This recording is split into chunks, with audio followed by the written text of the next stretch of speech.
কাছ আৰু শহাপহু। এবাৰ কাজিৰঙাৰ বনৰীয়া জন্তুবোৰৰ মাজত এখন দৌৰ প্ৰতিযোগিতা হৈছিল।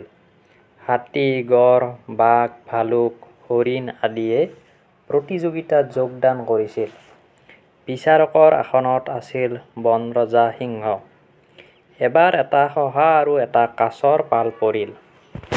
যিয়েই অলপ দূৰত থকা আহঁত গছজোপা আগতে চুব পাৰিব, সিয়েই জয় হ'ব।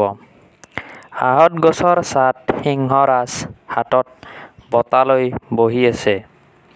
বান্দৰে খেক খেক কৰাৰ লগে লগে খেল আৰম্ভ হ'ল। শহাই দিলে ভিৰাই দৌৰ। একে দৌৰে সি বহুদূৰ আগুৱালে। পাছলৈ চাই দেখে কাছই আগবাঢ়িব পৰা নাই।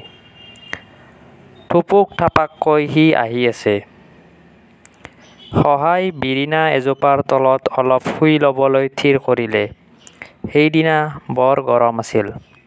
জোৰ বতাহ এচাটি পাই শহা টোপনিত পৰিল। ইফালে কাছ লাহে লাহে আহিয়েই থাকিল। সি গৈ গৈ আহঁতৰ তল পালেগৈ। এনেতে শহাৰ ঘুমটি ভাগিল। সি খপ-জপকৈ চকু মোহাৰি দৌৰিবলৈ ধৰিলে। পিছে কামত নাহিল। কাছই ইতিমধ্যে বনৰজাৰ পৰা বঁটা লাভ কৰিলেই।